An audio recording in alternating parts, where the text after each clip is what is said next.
sitting like a boss, bring the workers out. Press on the exhaust, we be scared. What's up, guys? How you doing? If you haven't been to my channel before, my name's Flipscribe. I'd really love it if you subscribe. We're about to hit 6,000. 6,000. And there are like, what, 4 of me? Anyway, today we're doing a review of the Inkee Benbox, which, as you can see, you can connect to your iPad, your iPhone, and your Macbook or your Windows book. So this is pretty cool. It's, you know, I've been playing with it for about 2 months, and we're just gonna go, just no BS, drop straight into the review. We're gonna do a distance test with Phil outside, and we're gonna see if you like it. We've got the free monitor thing out of the way. So Phil. Right, so let me just use one of these preview monitors down here so I can see what I'm doing. What is it? Well, the Inkee is a dual band wireless video transmitter. It's pretty cool. It's solid metal. It's actually this thing right here.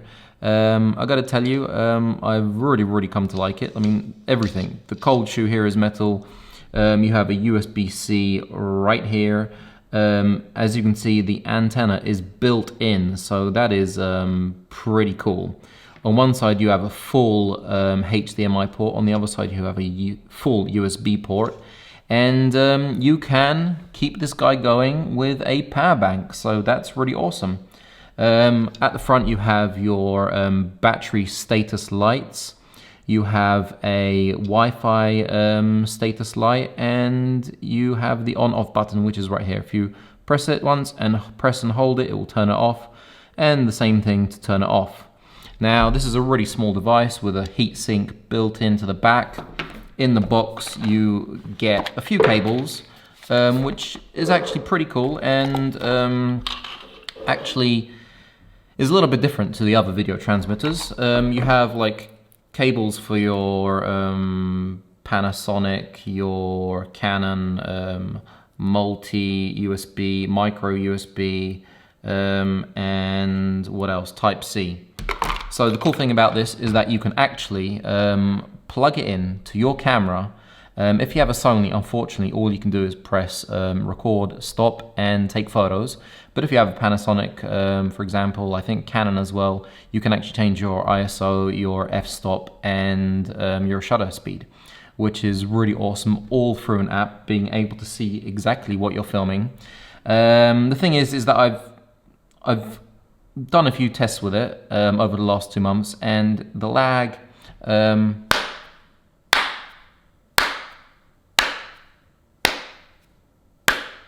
well, the lag is okay, up to about 10 meters. After that, it gets a little bit unusable. They say it goes to 100 meters. I have tried it to about 30, and then it just kind of cuts out for me, especially in areas where there is Wi-Fi. So I'm guessing the signal is just, it's making trouble for this little guy right here. But all in all, it's a fantastic little system. So if you're inside, like where I am here, and you want a preview monitor, or you're filming, you're on set and you want a preview monitor, this guy does a really good job. I'm guessing if it did have bigger antennas, it would probably be able to give us a little bit more punch. It costs about $109. It weighs 125 grams, so it's extremely light. I do like the fact that it is all made out of metal. That is really cool. The guys at Benbox were kind enough to send this out to me for review, so that is what I'm doing with you today. We're quickly going to go and do a distance test. So, Phil, can you hear me out there? Let's jump to Phil. Hi, Phil. Yes, it's great to be here again on Piotrkowska off. As you can see, it's delivery hour at the moment. Hopefully none of these trucks will get in our way. We are doing the Inkee Benbox distance test today, and I have noticed a little bit of lag as soon as I get about to 20 meters. But we're going to test it out and see what it looks like. I have the live feed right here. As you can see, there is a little bit of lag. I am recording this on my smartphone screen, so let's step away and see how far we can get.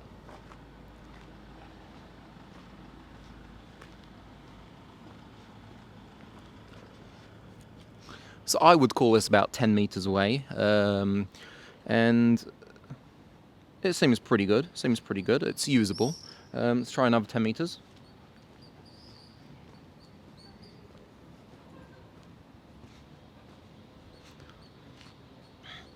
Now this is about 20 meters, maybe a touch more, and yes, the lag here is it is unusable if you want to use it in any professional use at all. So up to about 10 meters outside, but it is very possible that the lag is from the amount of Wi-Fi that we're surrounded by at this moment in time. And holy,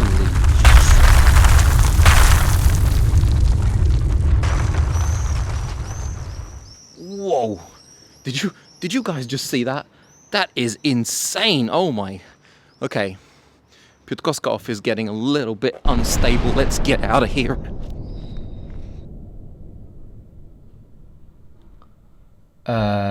We might be without Phil for a few episodes. Oh shit. Okay, well, as you can see, from Phil's distance test, it does a really good job up to about 10 meters. And after that, probably because it's got a built-in antenna, it doesn't have, it kind of fails on us. I do like the fact that it's so small, and it will be great in a studio environment. But as you can see, as soon as you get a little bit further out, no doubt different Wi-Fi signals start interfering with the actual signal.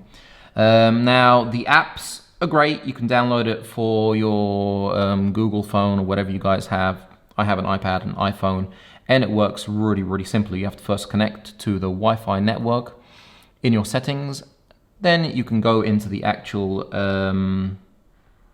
app, and by, funnily enough, pressing play, it will start loading, and that is when it will connect. If you do connect the actual USB cables, you can press the record button and the photo button. At the bottom, we do have a few different settings. So for example, we have the histogram, we have your zebra. So by sliding your finger across the screen, you can change that. We have your black and white, same thing. Slide your hand across it and you can actually change it. Press it once more to turn it off. You have your lines across the screen, and there are some funny ones like I don't really use them. And you also have Luts that kind of take a little bit of time to load, and you cannot at the moment download and input your own Lut. In all honesty, they do have to work on the app a little bit more just to get it just a little bit smoother and working.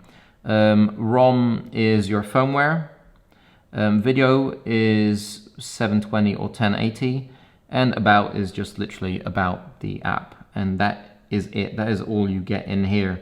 At the top it will show you the battery on your dev device, if you're filming in 720 or 1080, and your Wi-Fi signal, and that is about it. Now on the computer, especially the MacBook, downloading the app, I will drop a link down below, is pretty simple, but installing it is a pain in the ass. So what you're gonna have to do is you're gonna have to go into your security settings in your preferences on your MacBook, and you're gonna actually have to allow the app, because it is not a official app allowed by Apple. You're gonna have to allow it, and then you will be able to open the app, and it will work like it does here. So you'll have a nice big screen, which is really cool as a monitor. Apart from that, one more thing to remember: the HDMI cable does not come in the box. All they give you, which is a little bit disappointing, are USB cables. So you will have to go out and purchase your own HDMI cable. So just to sum it up, great little wireless transmitter if you're in a studio setting, or you're close to your cameraman. And this is pretty cool. The lag, like I said, it's okay. It's fine. Like 10 meters. After that, you're not going to want to use it. If you guys have any questions at all about this awesome little wireless transmitter, that does have a few faults, but I'm sure they're working on updates. They're also working on an update for Sony, so you can use the control of the USB for your ISO, shutter speed, and aperture. Any questions, drop them in the comments. If you haven't, make sure you subscribe. And if you did like this film, give it a like. That's really going to help me out. Anyway, almost 6K. Whew. Catch you on the next one. Tell 'em get in line. Hold it down, hold it down. Came up from the underground. How that sound? Yeah, that sound good.